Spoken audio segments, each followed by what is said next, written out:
Movie की शुरुआत होती है फायर क्रैकर से, आतिशबाजियों से। यहाँ किसी शहर में सेलिब्रेशन चल रहा था, जहाँ किसी मेले के अंदर एक वाइट सूट और वाइट हैट पहने एक इंसान को दिखाया जाता है, जिसका नाम बॉस होता है। यह एक पुलिस वाला होता है। अचानक वहाँ एक चोर आता है और एक लेडी का पर्स चुरा के भागता है। बॉस उसका पीछा करता है। वो चोर एक टनल में घुस जाता है। बॉस भी उसका पीछा करते हुए टनल में घुस जाता है और तभी बॉस को वो चोर दिखता है जो एक चेयर पे बैठा हुआ होता है। बॉस उसे चेतावनी देता है कि अपने हाथ खड़े करो और उसके पास जाता है और देखता है ये एक पुतला था। वो घबरा जाता है। इससे पहले कि बॉस वहाँ से निकलता, पीछे से एक सुअर का घिनौना मास्क पहने हुए उसे अगवा कर लेता है। अगले सीन में बॉस को एक नुकीले वायर से बांध के रखा जाता है और उसकी ज़ुबान को निकाल के एक अजीब सी मशीन में फंसा के रखा जाता है और उसे एक छोटी सी टेबल में खड़ा कर दिया जाता है, जिससे उसका पूरा बॉडी वेट उसकी ज़ुबान पे टिका होता है। और उसके सामने एक टीवी भी रखा जाता है और टीवी में वही सुअर का मास्क पहने एक इंसान होता है जो उससे बोलता है, तुम्हारा पाप का घड़ा अब भर चुका है, तुमने बहुत झूठी गवाही दी है, अभी 2 मिनट में यहाँ से ट्रेन आ जाएगी। बॉस के पास एक ही चारा होता है, वो अपनी ज़ुबान का बलिदान दे और अपनी जान बचा के निकल जाए। इतना बोलते ही टीवी ऑफ हो जाता है। बॉस अपने हाथों को छुड़ा लेता है और कोशिश करता है अपनी ज़ुबान को निकालने की, लेकिन तभी ट्रेन आ जाती है। बॉस पूरी कोशिश करता है और अंत में वो अपनी ज़ुबान का बलिदान दे देता है, लेकिन तब तक काफ़ी देर हो चुकी होती है और ट्रेन से टकराने के कारण उसके चीथड़े उड़ जाते हैं। इसके बाद हमें ज़ीक को दिखाया जाता है, जो कि इस मूवी का लीड कैरेक्टर है। ज़ीक एक होटल में अपने कुछ साथियों के साथ एक गैंग को लूटता है और वहाँ से निकलने ही वाला होता है कि तभी सामने से उसको पुलिस वाले घेर लेते हैं। और इसके बाद हमें पता चलता है कि ज़ीक भी एक अंडर कॉप है और वो एक मिशन पे था। ज़ीक की कैप्टन एनजी उससे काफ़ी नाराज़ होती है और ज़ीक को बोलती है, तुम्हारे पापा चीफ मार्कस बैंक है तो तुम अपनी मनमानी नहीं कर सकते। ज़ीक के पापा एक अच्छी पोस्ट पे थे और उनसे हर कोई डरता था। इसके बाद एनजी ज़ीक को एक पार्टनर देती है जिसका नाम विलियम शेंक होता है। ज़ीक को उसके साथ काम करने में कोई इंटरेस्ट नहीं होता। विलियम ज़ीक से बातें करता है, तभी उनकी कैप्टन उन्हें बताती है कि रेलवे स्टेशन पे एक हादसा हुआ है। ज़ीक और विलियम रेलवे स्टेशन की तरफ निकल जाते हैं और वो बॉस की लाश को पहचान नहीं पाते क्योंकि उसकी लाश की बहुत बुरी हालत होती है, उसके चीथड़े उड़ चुके होते हैं। ज़ीक और विलियम हेडक्वार्टर वापस आ जाते हैं और तभी ज़ीक के लिए एक पार्सल आता है जिसमें एक पेन ड्राइव होती है और ज़ीक उसे प्ले करता है। यहाँ एक साइन को दिखाया जाता है जो एक पहेली होती है और उस मास्क वाले इंसान का नाम कॉपी कैट जिक्सॉ होता है। जिक्सॉ बोलता है, मैं तुम पुलिस वालों को तुम्हारी शपथ वापस याद दिला रहा हूँ जो तुमने जॉनी के टाइम पे लिया था, और जो नहीं सुधरेगा उसे ऐसे ही बलिदान देना होगा। ज़ीक इस बिल्डिंग को पहचानता है जो कि कोर्ट हाउस होता है और वहाँ पहुँच जाता है। विलियम को फिर से एक बॉक्स दिखता है और ज़ीक को इशारा करता है। ज़ीक उस बॉक्स को खोलता है और उसमें से बॉस की ज़ुबान और उसका पुलिस बैच मिलता है जिसमें 453 लिखा होता है।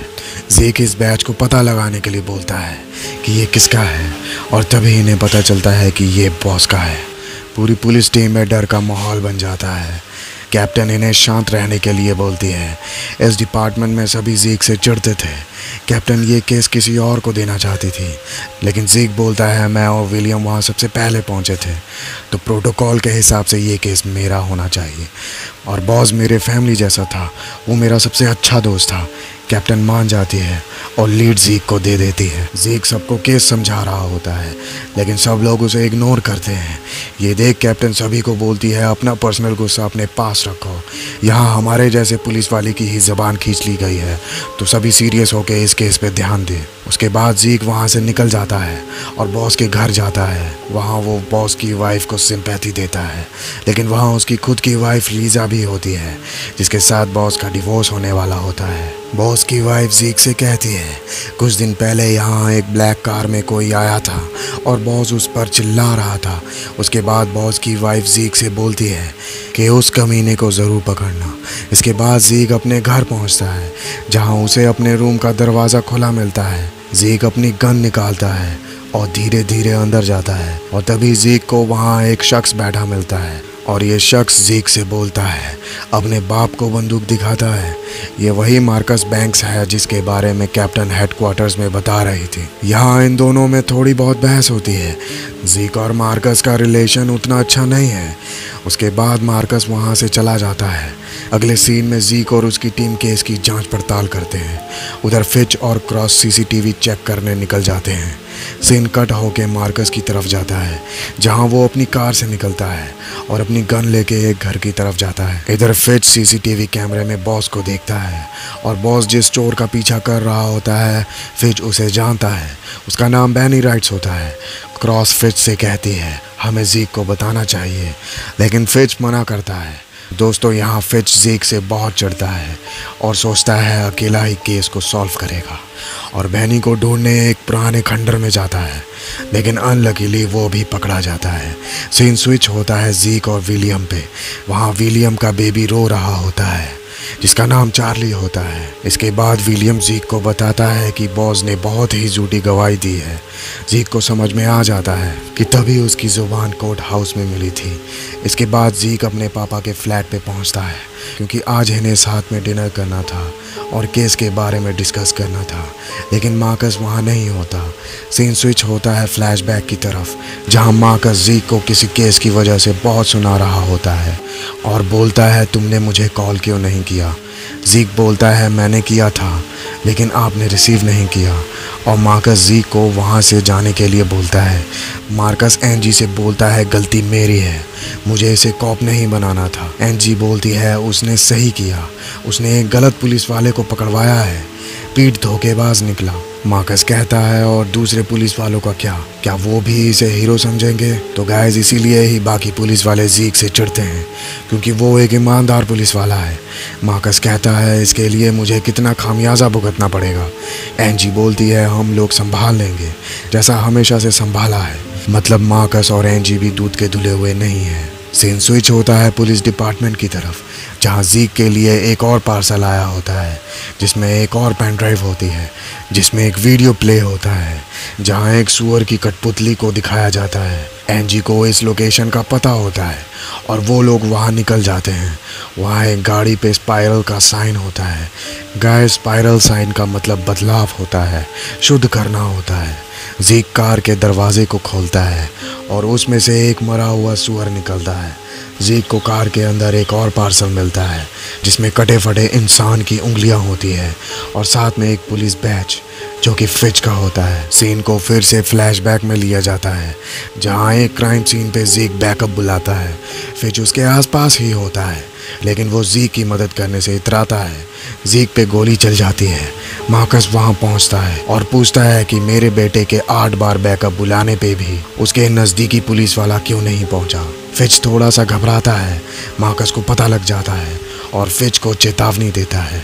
सीन कट होता है करंट सिचुएशन पे, जहां फिच पकड़ा गया है। टीवी फिर से ब्रॉडकास्ट होता है और वही सुअर का मास्क पहने इंसान उसे बोलता है, तुम्हारे पाप का घड़ा भर चुका है। तुमने एक नौजवान को बस इसीलिए गोली मारी क्योंकि उसने तुम्हारी बेइज्जती की। अब तुम्हारी उंगलियां और नहीं चलेंगी। या तो अपनी उंगलियों की कुर्बानी दो, या तो इस टब में जब पूरा पानी भर जाएगा तो इसमें इलेक्ट्रिक शॉक लगेगा और वो मारा जाएगा।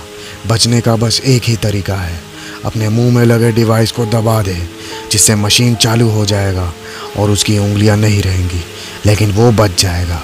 फिच वहाँ से निकलने के चक्कर में वो पानी का टब पूरा भर जाता है। उसकी उंगलियां तो नहीं रहती, साथ में वो अपनी जान से भी हाथ धो बैठता है। इसके बाद जीक और विलियम बैनी को ढूंढने निकलते हैं, जिसके लिए उन्हें एक ड्रग डीलर के पास जाना पड़ता है। जीक अपना भेष बदलता है और ड्रग्स खरीदने के बहाने उस डीलर को पकड़ लेता है, जहां उससे पूछताछ के दौरान पता चलता है कि बैनी नशे के कारण मारा जा चुका है। इसके बाद ये लोग पीट के पास पहुंचते हैं। ये वही एक्स कॉप है जो कभी जीक का पार्टनर हुआ करता था, लेकिन 9 साल पहले पीट ने एक बेगुनाह को गोली मार दी थी क्योंकि वो एक गवाह था। लेकिन जीक को पता चल जाता है और वो इसे पकड़वा देता है, और ये वही इंसिडेंट है जिसके बारे में मार्कस और एनजी बातें करते हैं। पीट बताता है कि वो किसी तरह का प्रोटोकॉल आर्टिकल 8 फॉलो कर रहा था, जिसमें पुलिस वालों ने काफ़ी बेगुनाह लोगों को मौत के घाट उतार दिया था। पीट ये भी बताता है कि कैसे उसे जेल से छुड़वाया गया था। जीक के डिपार्टमेंट में ही एक ओब्रायन नाम के शख्स ने इसे जेल से रिहा करवाया था। जीक वहाँ से निकल जाता है और अपने पापा के अपार्टमेंट में जाता है, लेकिन मार्कस अभी तक घर नहीं आया था। जीक उन्हें काफ़ी दिनों से फ़ोन कर रहा है। इसके बाद जीक विलियम को भी कॉल करता है, लेकिन वहाँ से भी कोई रिस्पांस नहीं मिलता। अगली सुबह हेडक्वार्टर में एक लड़के के हाथ में काफ़ी बड़ा सा पार्सल होता है। एक लेडी पुलिस उसे रोकती है। जीक भी अलर्ट हो जाता है और उस बॉक्स के पास जाता है। इन्हें लगता है कि इसमें बॉम्ब हो सकता है, इसीलिए ये पूरा डिपार्टमेंट को खाली करवा देते हैं। बॉक्स को खोलने के बाद इन्हें एक सुअर का मास्क मिलता है और एक इंसान की स्किन मिलती है, जो किसी और की नहीं, जीक के पार्टनर विलियम की होती है, क्योंकि विलियम के हाथों में चार्ली नाम का टैटू बना होता है, जो कि विलियम का बेटा होता है। ये देख जीक का सिर घूम जाता है। ओब्रायन को स्किन के नीचे एक छोटी सी पेंट की बोतल मिलती है, जिस पे कॉन्स्टेंटाइन पेंट्स लिखा होता है। जीक को इस जगह के बारे में पहले से ही पता होता है, क्योंकि बचपन में वो अपने डैड के साथ यहाँ आया करता था, लेकिन अब ये एक बुचर शॉप में कन्वर्ट हो गई है। यहाँ विलियम की लाश लटकी होती है, बिना स्किन की। जीक की आँखें फटी की फटी रह जाती है। ये देख के सबका दिमाग खराब हो जाता है। सब लोग वापस डिपार्टमेंट में पहुंच जाते हैं। एंजी अपने ऑफिस में होती है और उसके फ़ोन पे मैसेज आता है, जो कि मार्कस, जीक के डैड ने भेजा होता है, और एंजी को कोल्ड केस रूम में बुलाया जाता है। उधर जीक हेडक्वार्टर की तरफ आ रहा होता है, लेकिन तभी उसे एक घायल पुलिस वाला दिखता है, जो कि बताता है उस पर किसी ने सुअर का मास्क पहने इंसान ने हमला किया था। जीक को समझ में आ जाता है कि ये जीक को डिस्ट्रैक्ट करने का प्लान था और अगला शिकार एंजी है। एंजी बेसमेंट में जाती है, जहां उसे वो किलर दिखता है, लेकिन अचानक दरवाज़ा लॉक हो जाता है और एंजी की तरफ गैस बॉम्ब फेंका जाता है, जिससे वो बेहोश हो जाती है। एंजी को होश आता है और वो खुद को बंधा हुआ पाती है। उसके हाथ में एक म्यूज़िक प्लेयर होता है। एंजी उसे प्ले करती है और ये वही किलर होता है जो बोलता है, तुमने अपने डिपार्टमेंट में चल रहे अपराध पे पर्दा डाला है, कभी मासूम के लिए खड़ी नहीं हुई, अब पर्दा तुम पे डाला गया है। अभी कुछ ही देर में उबलता हुआ वैक्स तुम्हारे ऊपर गिरेगा और तुम्हारी सांसें बंद हो जाएंगी, या तो तुम अपनी गर्दन के पीछे का स्पाइनल कॉर्ड काट लो, जिससे खून अंदर मशीन में चला जाएगा और मशीन बंद हो जाएगा, जिससे तुम बच सकती हो। Make your choice. लेकिन एंजी अपना स्पाइनल कॉर्ड नहीं काट पाती और वो खौलता हुआ वैक्स उसके चेहरे पे गिरता है और एंजी का भी खेल खत्म हो जाता है। उधर जीक एंजी को ढूंढते हुए हेडक्वार्टर पहुंचता है और ओब्रायन से पूछता है एंजी कहाँ है। ओब्रायन बताता है वो बेसमेंट में गई है। जीक बेसमेंट में एंटर करता है, लेकिन तब तक काफ़ी देर हो चुकी होती है। जीक एंजी के चेहरे से वैक्स हटाता है। एंजी का बहुत बुरा हाल हो जाता है। जीक बिल्कुल टूट जाता है। अब जीक पूरे डिपार्टमेंट को लॉक करने का ऑर्डर देता है और सारी सीसीटीवी फुटेज देखता है, जिसमें से 13 मिनट की क्लिप गायब होती है। ऑपरेटर बोलता है, मैं ये तो नहीं बता सकता कि वीडियो डिलीट किसने किया है, लेकिन ये बता सकता हूँ कि किस किस ने एक्सेस किया था। वहाँ कई सारी लॉगिन आईडीज़ होती हैं और साथ में एक आईडी पीट की भी होती है, जो कि जीक का पुराना साथी होता है। जीक पीट से मिलने जा रहा होता है, लेकिन ओब्रायन कहता है, पीट अकेला नहीं है, तुम्हारा बाप भी गायब है, वो भी एक्सेस कर सकता है। और जहाँ विलियम की लाश मिली थी, वहाँ भी मार्कस और पीट अक्सर जाया करते थे। ये सुन के जीक को बहुत गुस्सा आता है। जीक पीट को ढूंढने चर्च पहुँचता है, लेकिन पीट वहाँ नहीं होता है और जीक अपने पापा को फिर से कॉल करता है और कहता है, आप कहाँ हो? लोग यहाँ आपके ऊपर शक कर रहे हैं, आप मुझसे क्या छुपा रहे हैं? और ये बोलते बोलते जीक चर्च के बाहर जा ही रहा होता है कि किलर उसे पकड़ लेता है। इसके बाद सीन स्विच होता है मार्कस पे, जो कि एक पुराने बेसमेंट में अपनी गन के साथ होता है। यहाँ हर दीवार और दरवाजे पर स्पाइरल का साइन होता है। मार्कस एक डोर को ओपन करता है और सामने दीवार पे लिखा होता है, do you want to play games chief banks. मतलब वो किलर पहले से ही जानता है कि मार्कस वहाँ आने वाला है। मार्कस भी उसका चैलेंज एक्सेप्ट करता है और आगे बढ़ता है, लेकिन अनलकीली मार्कस भी पकड़ा जाता है। उधर जीक को होश आ जाता है और उसके सामने एक इंसान लटक रहा होता है। जीक के हाथों में हथकड़ियाँ लगी होती हैं। वो निकलने की कोशिश करता है, लेकिन नहीं निकल पाता। वो अपने साइड में एक आरी को देखता है और उसे अपने पास खींचता है। वो आरी से उस हथकड़ी को काटने की कोशिश करता है, लेकिन कोई फ़ायदा नहीं होता। उसके दिमाग में अपने हाथ को काटने का विचार आता है, लेकिन लकीली उसे एक हेयर पिन मिल जाता है जिसकी मदद से वो छूट जाता है और उसके सामने लटक रहे इंसान के पास जाता है और उसके चेहरे से कपड़ा हटाता है। ये पीट होता है, ज़ीक का पुराना पार्टनर। ज़ीक पीट को जगाता है। पीट को लगता है ज़ीक उससे अपना पुराना बदला ले रहा है। तभी ज़ीक को पीट के गले में एक म्यूज़िक प्लेयर मिलता है जिसे प्ले करने पर वो किलर ज़ीक से कहता है, पीट ने एक मासूम का खून किया था और करियर तुम्हारा बर्बाद हुआ, तुम उसे वहीं मरने दो। ये बोलते ही पीट के सामने रखी एक मशीन ऑन हो जाती है जो कि एक ग्लास क्रशर होता है जिसमें शीशों को क्रश किया जाता है। ये देख के ज़ीक पीट की मदद करने लगता है, लेकिन तभी ग्लास टूट के गोलियों की रफ्तार से पीट को लगते हैं। ज़ीक पीट को बचाने की बहुत कोशिश करता है, लेकिन तब तक काफ़ी देर हो जाती है और पीट मर जाता है। ज़ीक को भी कई ग्लासेस के टुकड़े लग जाते हैं। इसके बाद ज़ीक सीढ़ियों से ऊपर जाता है और एक हॉल रूम में पहुंचता है और यहाँ पर विलियम खड़ा होता है, ज़ीक का नया पार्टनर।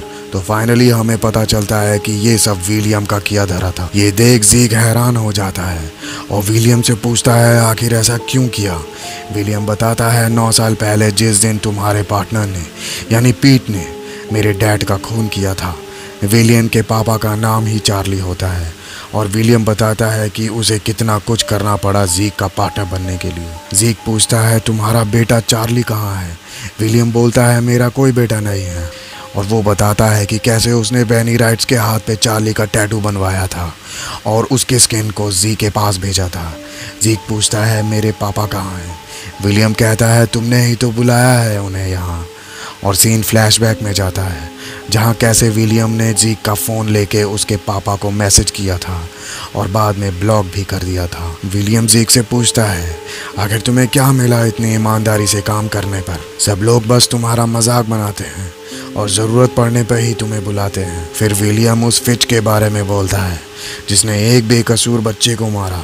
उसके बाद बॉस के बारे में जिसने हमेशा झूठी गवाही दी, लेकिन तुम अलग हो। मैं चाहता हूँ तुम मेरी मदद करो इस गंदगी को हटाने में।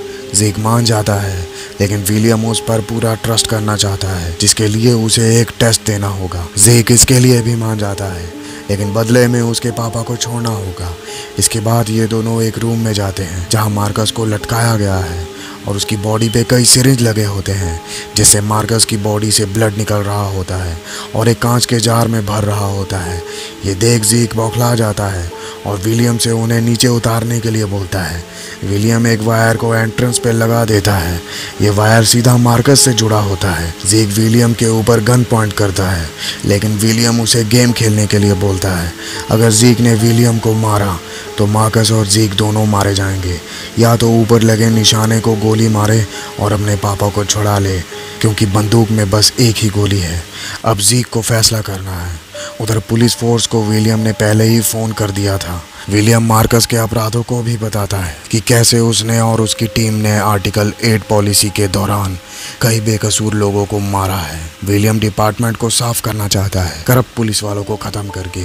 ज़ीक के पास और कोई चारा नहीं होता और वो उस निशाने पे गोली चलाता है। मार्कस नीचे गिरता है और विलियम वहाँ से भागने की कोशिश करता है। ज़ीक और विलियम के बीच काफ़ी देर तक फाइट होती है। उधर पुलिस फोर्स भी पहुँच जाती है और उस डोर को काटने लगती है।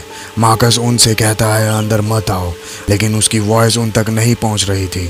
उधर ज़ीक और विलियम अभी भी लड़ रहे होते हैं और इधर डोर को कट करते हुए वायर भी कट हो जाती है, जिससे मार्कस एक पपेट की तरह खड़ा हो जाता है। ज़ीक उन्हें रुकने के लिए बोलता है। मार्कस के हाथ से ऑटोमेटिक एक गन निकलती है और वो पुलिस स्क्वाड के ऊपर गन पॉइंट करता है। ये सब ऑटोमेटिक हो रहा होता है। पुलिस वालों को लगता है मार्कस उन पर हमला करने वाला है और पुलिस स्क्वाड फायरिंग कर देते हैं, जिससे मार्कस मारा जाता है और उधर विलियम वहाँ से भाग जाता है और इसी के साथ मूवी का दी एंड हो जाता है। तो गाइस, कैसी लगी आपको ये मूवी? क्या विलियम ने सही किया या गलत? कमेंट में ज़रूर लिखें। और अगर आपको मेरा एक्सप्लेनेशन पसंद आया हो तो वीडियो को लाइक और शेयर करें और ऐसी अमेजिंग एक्सप्लेनेशन के लिए मेरे चैनल को सब्सक्राइब करें और बेल आइकन को ज़रूर प्रेस कर लें ताकि आने वाली एक्सप्लेन वीडियो आपको सबसे पहले मिले। गाइस, इस चैनल को आपके सपोर्ट की ज़रूरत है, तो प्लीज़ थोड़ा प्यार बरसाओ। तब तक के लिए गुड बाय और ज़िंदगी के मज़े लें।